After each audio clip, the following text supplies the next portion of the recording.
अंदर जोश हाल से कैफियत बदल गई। मेरे अजीजों, कोई अपने घर का वाकया बयान कर रहा हो कि दही की हांडी फट गई, दही बह गया, इसमें कौन सी ऐसी बात है रोने की? ये हमारे और तुम्हारे लिए हो सकता है। गौसे आजम का मजमा भी अहले दिल का हुआ करता था, वो बसीरत वाले लोग बैठते थे। गौसे पाक क्या बयान कर रहे थे? गौसे पाक के बयान का मतलब ये नहीं है कि अब्दुल उनकी बीवी दही की हांडी जमाई थी और उनके लिए खाने का इंतजार कर रही थी। गौसे आजम अपने वाकये से दुनिया की हालत बता रहे थे। ऐ लोगों, जिस तरह मेरे घर में आज मेरे खाने से पहले दही का मटका टूट गया और दही बह गया, सबकी हालतें तकरीबन ऐसी होती हैं।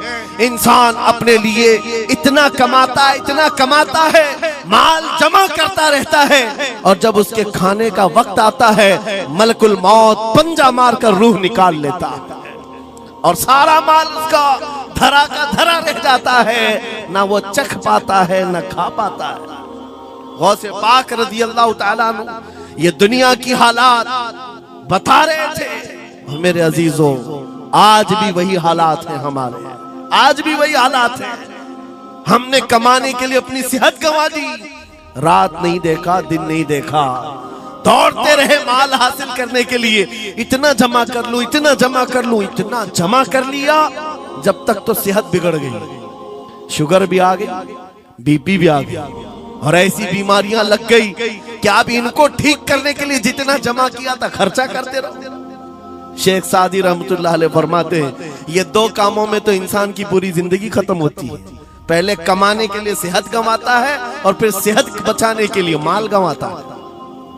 ये दो चीजों में गौसे पाक रज़ी अल्लाह ताला अन्हु की नसीहत यही थी कि इतना जमा कर ले जाते हो, इतना जमा करते हो कि फिर जब खाने का वक्त आता है तो मियाँ ऐसे हालात होते हैं कि नमक भी नहीं खा पाते, शक्कर भी नहीं खा पाते। दूसरी बातें तो छोड़ो, शुगर वाले शक्कर नहीं चख पाते, बीपी वाले नमक नहीं चख पाते।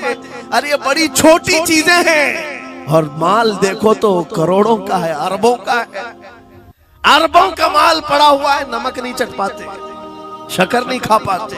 किसके लिए जमा किया था? और थोड़ी और बड़ी बीमारी हो गई तो पानी भी नहीं पी पाते, डायलिसिस चल रहा है, किडनी खराब है। कितने ऐसे लोग मिलते हैं आज, कितने ऐसे हैं जिन्होंने साफ मुझसे कहा कि डॉक्टर ने पूरा गिन करके कहा है कि पूरे दिन भर में जो है एक ढक्कन से पानी पीना, बोतल का जो ढक्कन होता है उस ढक्कन से बस बूंद बूंद चखते रहना, पानी ही ना पियो, इसलिए कि किडनी काम नहीं करती। ये दुनिया है मेरे अजीजों। हमने अपनी सेहत गंवा दी, पूरी की पूरी सेहत गंवा दी इसको हासिल करने के लिए। इसी को मेरे इमाम अहले सुन्नत फाजिल बरेलवी ने कहा था, शहद दिखाए जहर पिलाए, कातिल डायन शोहर कुछ, इस मुर्दार पे क्या ललचाए, दुनिया देखी भाली। लेकिन समझ में किसी को नहीं आता, उस वक्त समझ में आने लगता है जब जाने का वक्त होता है। जाने के वक्त हालात ऐसे होते हैं, मैं अक्सर अपने टूर में देखता हूँ, उमरा पे जाते हैं, बगदाद पे जाते हैं, खूब आयश से रहते हैं, सबको पता रहता है प्लेन में सिर्फ 30 किलो का अलाउड है, लेकिन मार्केट में जाते हैं तो उनको कुछ खबर नहीं होती, सब खरीद रहे होते। हो जाएगा, खरीद करके लाकर रूम में भर दिए, और आज शाम में जाना है तो ठोस रहे हैं, इस बैग में उस बैग में नहीं घुसा। और उसके बाद फिर एयरपोर्ट पहुंचे तो कभी इसको रिक्वेस्ट, कभी उसको रिक्वेस्ट, थोड़ा हमारा भी ले लो, थोड़ा हमारा भी ले लो। अरे वहां सबका 30 है, कोई लेने को तैयार नहीं। फिर खरीदा हुआ वहीं छोड़ करके हसरत भरी निगाह से देखते जाते हैं। किसी की खजूर छूटी हुई है, किसी के मुसल्ले छूटे हुए हैं, किसी के कपड़े छूटे हुए हैं। हर बार हम एयरपोर्ट पे देखते हैं, छोड़ करके जा रहे होते हैं, बड़ी हसरत से देखते हैं। मेरे अजीजों, ये कोई लतीफा नहीं, सेम यही हालात जब दुनिया से जा रहा होता है एक इंसान, मरने से पहले उसकी आंखें फटी रह जाती हैं। क्यों कहा गया है मरने के वक्त सबसे पहले उसकी आंखें बंद कर दो? क्योंकि वो अपना माल देख रहा होता है, अपनी औलाद देख रहा होता है, अपना घर बार देख रहा होता है। मैंने इसको बनाया था, इस तरह से कमाया था, इस तरह से इसको पाला था, ये सब देखता रह जाता है। उनमें से किसी चीज को उठा भी नहीं पाता,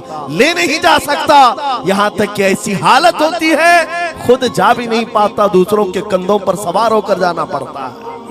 ये दुनिया की हकीकत। गौसे पाक की तालीमात अगर पढ़ते रह जाओ मेरे अजीजों, तसव्वुफ का एक ऐसा किला है। गौसे पाक की तालीमात काफी है तुम्हें तौबा करने के लिए, दुनिया में दिल लगाने के लिए और उससे दिल हटाने के लिए। गौसे पाक की तालीमात काफी है। आपने फरमाया था दुनिया में ऐसे रहो जैसे कश्ती समंदर में चलती। कश्ती समंदर में चलती है यानी पूरे भरे हुए मौजों के पानी पर कश्ती चल रही है, लेकिन उसका कुछ बिगड़ता नहीं है। हाँ, अगर पानी कश्ती के अंदर आ गया तो फिर कश्ती के लिए खतरा है, डूब जाएगी। तुम दुनिया में ऐसे ही रहो कि तुम्हारे अंदर दुनिया ना आए। तुम दुनिया में हो, तुम्हारे अंदर दुनिया ना आ जाए। अगर तुम्हारे अंदर दुनिया घुस गई तो डूब जाओ, फिर यहां से निकल नहीं पाते।